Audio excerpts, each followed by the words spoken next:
Dear brothers and sisters, as we all unite in spirit to share in the warmth of our faith, so too I seek to share with you an embracing of God's light during darkness. For many of us, life is full of joy and sorrow, clarity and confusion, light and shade.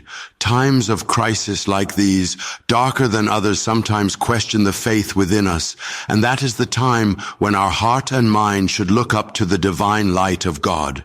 The scriptures remind us that God is always present and our help in trouble. Psalm 46:1 reminds us, God is our refuge and strength, an ever-present help in trouble.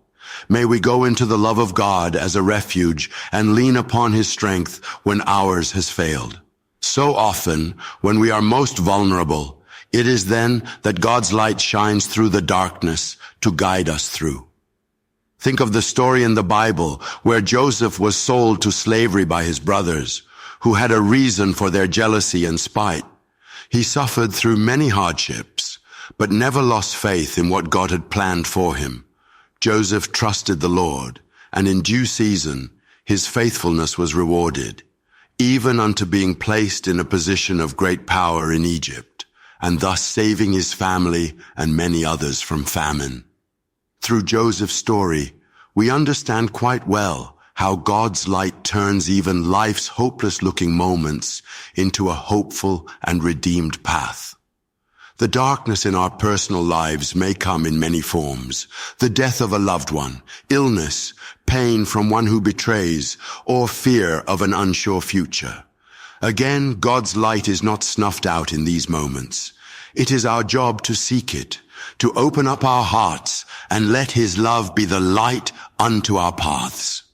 Prayer and meditation can be strong tools that would enable us to establish the concentration of our minds and hearts in this light from above.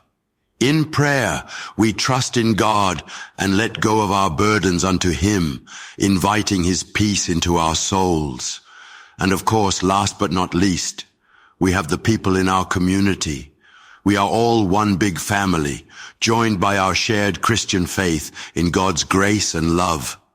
In times when all hope really seems lost, reaching out to fellow believers can offer solace and reassurance.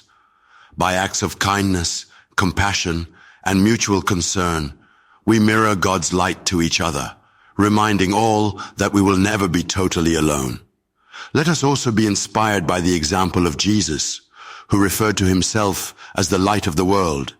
His life was a testament to how much is possible in life with love, sacrifice, and forgiveness. Jesus taught us to love our neighbors, to forgive them even when they have wronged us, and to live in humility and nobility. By living as he has lived, his light also lives on through us to change the world. May the light of Christ guide my dear friends as we go through this and other trials ahead. May he even lead us through paths that may look ominous, for God's light is always available to us. We need only to open our hearts to let it in. May you find your peace and strength in the light of God's love. May his blessing be with you at all times. Amen.